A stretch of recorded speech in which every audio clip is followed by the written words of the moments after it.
Today is the first day in 3 months that I have picked up my camera and gone outside. Not to make a video, not for a quick, forgettable click, but to actually take photographs. It is embarrassing, I know, but I had to admit it to someone, and that someone is you. Did I fall out of love with photography? Did I lose my inspiration? I kept asking myself the same question. Is this only a pause, or is it a full stop? For a while I wrestled with that thought in silence. Meanwhile, photographs were not taken, videos were not made. Slowly an empty space began to grow. This is not the first time I had found myself here. Photography has been part of my life for a long time. It has followed me through the good and the bad, always standing quietly beside me. So why had it suddenly become so distant? Had we reached the end, or had we simply spent some time apart? I wondered about that until one day, quite recently, I lifted my head and looked towards the corner of the room. There it was, my camera, standing silently in the shadows, waiting, perhaps, to step out of them and back into my life one more time. There is something wonderful about doing something purely because you love it. You do not depend on it financially, no one is waiting for you to finish the job. There are no deadlines, no expectations, no targets. That is the definition of a hobby, right? For most of my life, photography has been exactly that. But more recently, as this channel has grown a bit and my life has changed in many different ways, I have started to see it as something slightly more than a hobby. And that shift can be exciting. It gives photography a greater purpose. It gives you opportunities, responsibilities, and reasons to keep moving forward. But it also changes your relationship with the craft. You gradually transition from a carefree street photographer into someone who feels the need to produce, perform, and deliver something every single week. The love is still there. Imagine it as a drop of pure color. If it's left on its own, it will appear clear and simple. Then it begins to mix with the color of responsibility, the pressure to create something worthwhile, interesting, and different. You add to that the obligations, the chores, the distractions of everyday life, and the color changes once again. And eventually, the hand of life reaches across the page and spreads the paint in directions you never intended. Suddenly, you can no longer create the picture you had imagined. Sometimes all you can do is to put that page aside and begin again. In simple terms, that is what happened to me over the past few months. It was not just one thing, and it was not that the channel somehow made me stop loving photography. It was the combination of creative pressure, of work, responsibilities, and life moving in directions I had not planned for. And photography gradually moved down the list of priorities. I was no longer taking new photographs. I was no longer giving the craft my full attention. I stopped going out simply to enjoy it, explore, or develop myself through it. Now finally things seem to be falling back into place. But throughout this break, one question kept circling in my mind. What is all this time away is doing to my ability to take photographs? Am I gradually losing my photographic eye? And if I am, can I get it back?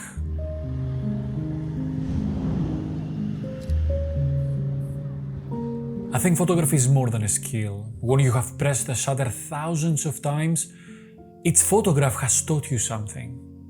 Each frame has imprinted something, a little detail in your memory. All those photographs begin to transform the way you behave, even when you're not holding the camera. I can no longer walk through the streets without noticing the light, the small details, the brief moments that could become a photograph. I simply cannot switch it off. Every scene becomes a potential frame, whether I'm holding a camera in my hands or not. Once you have developed that habit, photography becomes part of how you experience the world.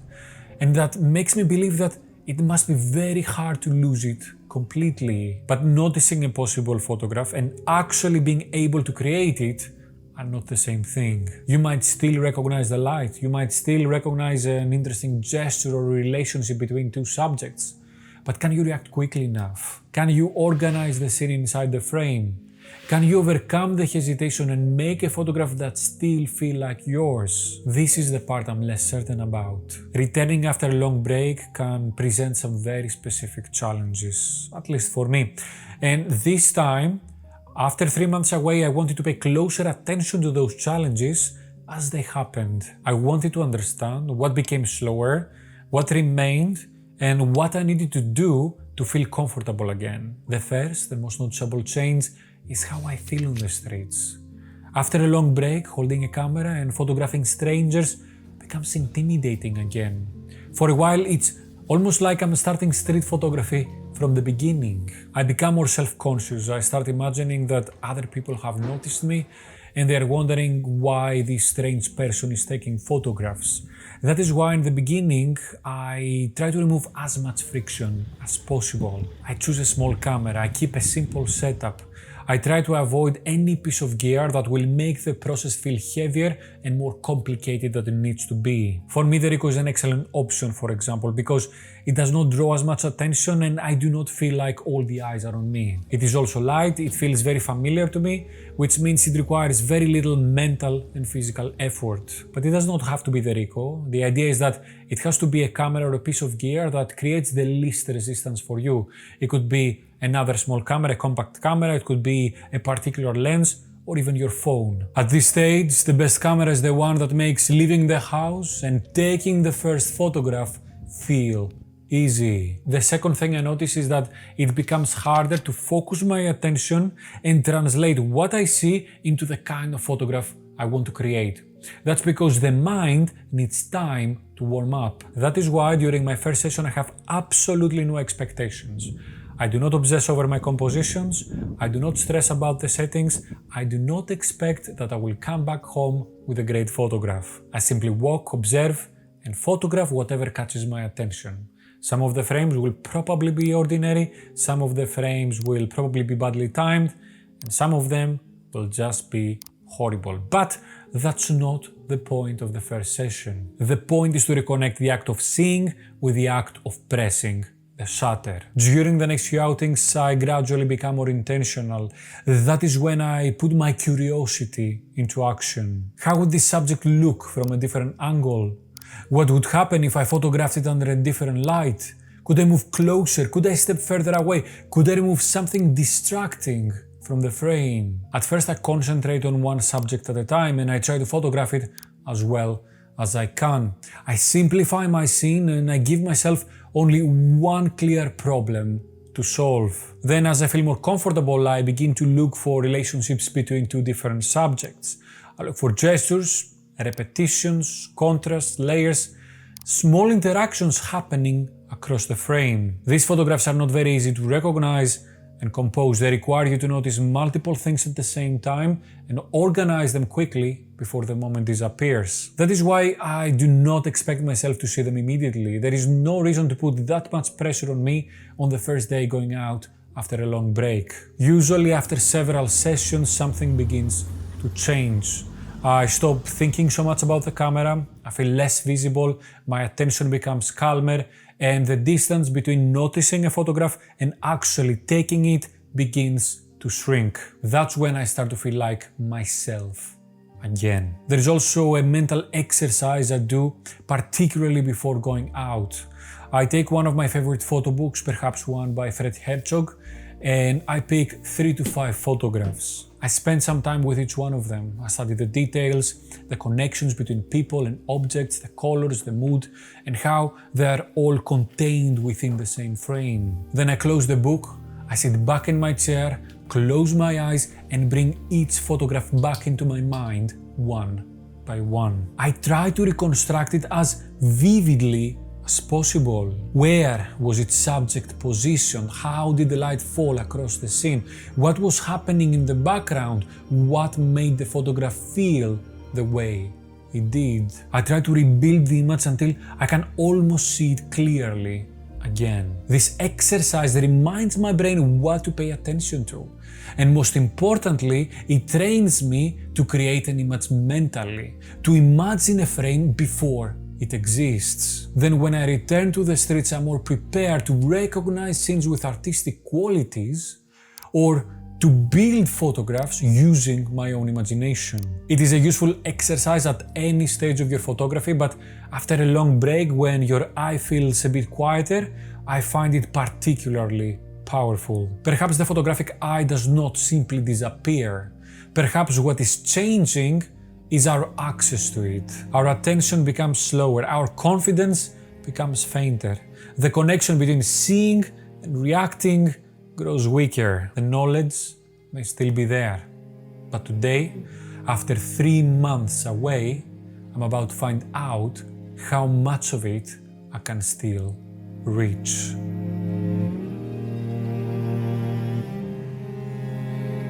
Perhaps the photographic eye does not disappear after all. Perhaps it simply becomes quieter. The photographs you have taken, the light you have studied, the moments you have learned to notice have already changed the way you see. A long break might make you slower or less confident, but I do not think that connection is ever completely broken. So if you have spent 3 months away from photography, or even 3 years, do not begin by wondering whether you can create something great. Pick up your camera, step outside, walk without expectations, and allow yourself to notice. Again, the first photographs may not be good. They don't need to be. Their purpose is not to prove that you are still a photographer. Their purpose is simply to get you back.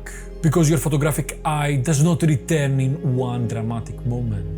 It returns quietly, in the first shadow that makes you stop, in the first arrangement of color that catches your attention, and the first ordinary moment that suddenly feels like something more. Have you ever taken a break from photography? How long was it? How did you come back? Let me know in the comments. If you enjoyed the video, hit the like button, consider subscribing with the bell, or become a member to support the work behind these films. Now, if you want to continue your photographic journey and learn lessons that took me 10 years to learn in only 16 minutes, click and watch this video next. That was all for today, guys. Thank you very much for watching. Until next time, I will see you on the streets. Bye bye.